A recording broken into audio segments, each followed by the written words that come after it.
Olá, inventores e inventoras da história, tudo bem com vocês? No vídeo de hoje eu vou falar rapidinho sobre a gripe espanhola, que se espalhou rapidamente pelo mundo entre 1918 e o início de 1919, ou seja, 100 anos antes da nossa atual pandemia de coronavírus.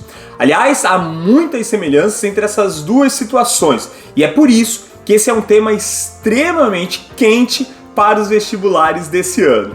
Então é o seguinte, pessoal, primeira coisa que a gente tem que lembrar é que a origem da gripe espanhola não é a Espanha, muito pelo contrário. Acredita-se, apesar de não haver um consenso, de que teria sido nos Estados Unidos os primeiros casos da nova doença, que era uma influenza, causada aí pelo vírus da influenza. Na época, os pesquisadores ainda não tinham equipamentos para identificar um vírus, os microscópios não eram tão bons assim, e isso tornou o combate a essa doença ainda mais complexo.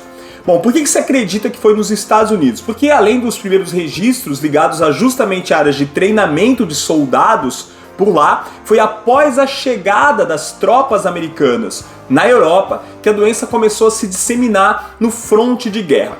Se a origem mais provável são os Estados Unidos, por que então que a doença tem o nome de gripe espanhola?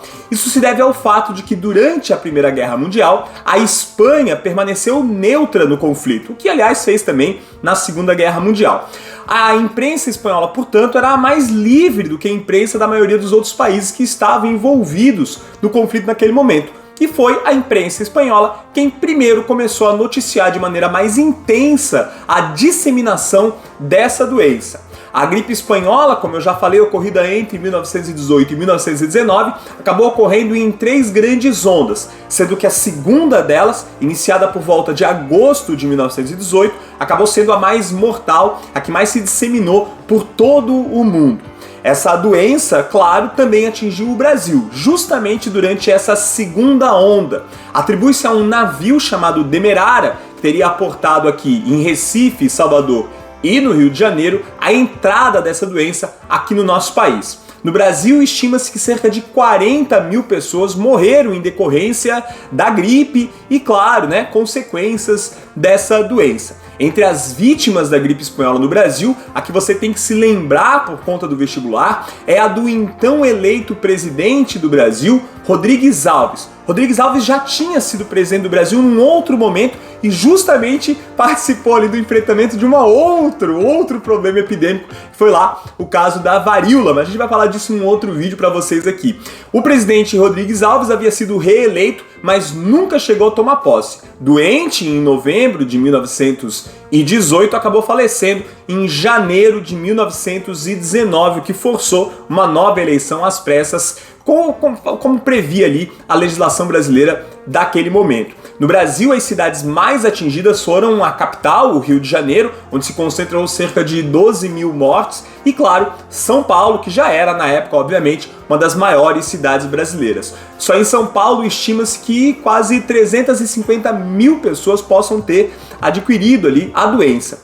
É impressionante que essa influenza tinha, como principais elementos justamente tosse, coriza, febre, ou seja, sintomas que são muito semelhantes aos da atual pandemia aí da Covid. Além disso, como não haviam remédios e muito menos vacinas naquele momento para combater a doença, os especialistas recomendavam, adivinhem vocês, distanciamento social, isolamento, previu-se ali, em alguns momentos inclusive as autoridades chegaram a determinar o fechamento de escolas, de fábricas, a proibição de eventos públicos, aglomerações, ou seja, as recomendações das autoridades também eram muito semelhantes às que a gente vê hoje aí nos casos associados à Covid-19 e como hoje, infelizmente, nem sempre essas recomendações foram seguidas à risca. Um dos casos mais famosos foi o da Filadélfia, lá nos Estados Unidos, onde esse tipo de recomendação não foi levado a sério, inclusive, chegou a ser organizada lá na época já